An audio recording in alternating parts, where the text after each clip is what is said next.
Hello everyone, welcome back to another video. On screen right now I have my March and April profit and loss calendar with the journal here from the prop firm. This is on one of my Lucid accounts that I've been trading to get past here, and I think you can clearly see here this model works very well. Only one red day, and that was on NFP Friday, where I was just playing around to show that yes, you can catch a good trade, which actually this trade was in profit there at NFP release. So that's how well the model plays out perfectly for you every time. And I just couldn't get the trade closed in time, so I ended with a small loss there on the day with that holiday there. But other than that, just a solid week here so far, and wrapping up this particular eval. Should pass it in the next couple of days, if that. So wanted to recap a trade that I took today on Tuesday, April 7th, and then I'll drop another video recapping the trade that I took on Monday the 6th. But for right now, we've got the 7th. So looking at our chart here on the daily time frame, where are we going so far? Well, if you take a look here on NQ, this is Monday's candle closing a continuation. So it appears like we're just going to continue on moving higher. But if we drop down to our 1 hour chart and take a look at what happened overnight in Asia, we see we have this run up, which did create a weekly cycle right here with ES, and if we drop over to YM as well, failing to take it. So what we have after that previous day high run, we have this nice move down here happening in London session. So nice move down, which is really kind of weird the way delivery was overnight in Asia. After we created a daily cycle here, we came back up and then created a weekly cycle and then displaced back down again. So just really hard price action these last few weeks and really last couple of months on indices. But even still, in this chop, in this difficult to navigate PA, you can find great trades using my model here that I'm going to show you. But anyways, the preface behind my model, or my trade this morning on Tuesday the 7th here was we're looking for a trade inside this hourly fair value gap that we had placed nice displacement downwards on because we had already created this weekly cycle as well. So if I just drop this into replay mode here, you'll be able to see this weekly cycle pop up here nice and clear as day.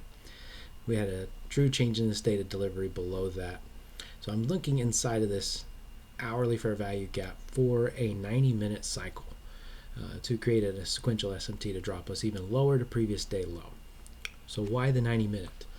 Well, if we drop to our daily cycle here, our 15-minute time frame, if I were to ask for price to come back above the London high, then what is that telling me? Well, it's telling me we're invalidating that hourly fair value gap there. Potentially we could close over it, so then I would probably be looking for longs after that.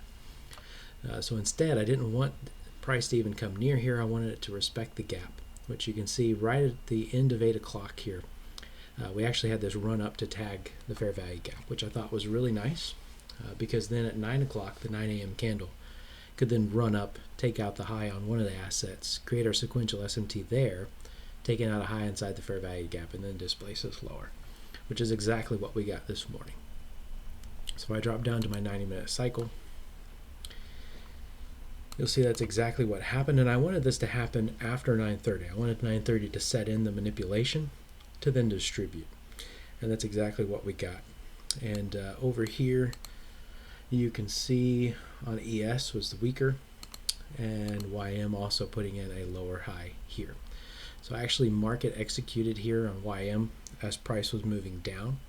This was my average fill here, and actually traded ES as well. I got in here on this candle and then also added more position here on this candle, and I'll drop in a screenshot to show that that's actually the positions that I took here.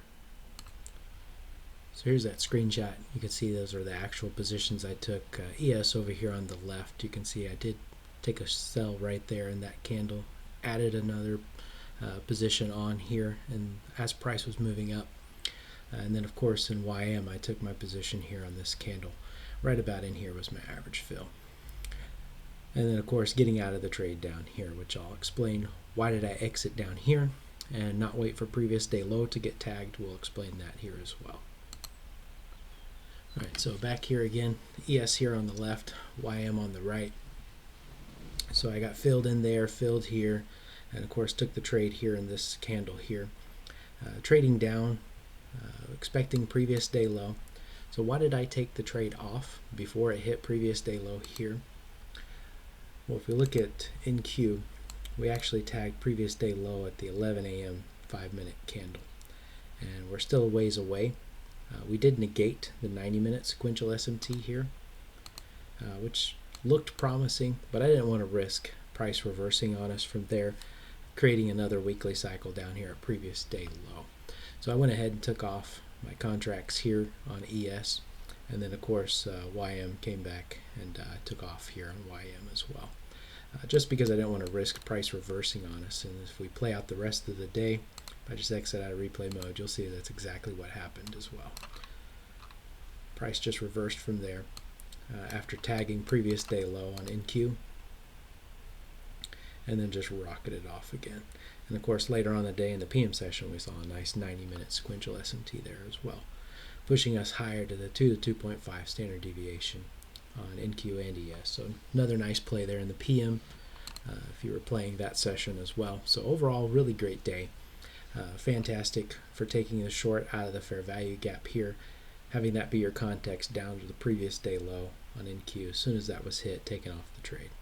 So even though price came running back up, I wasn't afraid to get knocked out because I know my model will play out.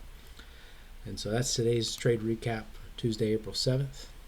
Like and subscribe for more, and drop me some comments down under the video here and let me know what else you want to see from me content-wise, and I'll get to work on that for you as well.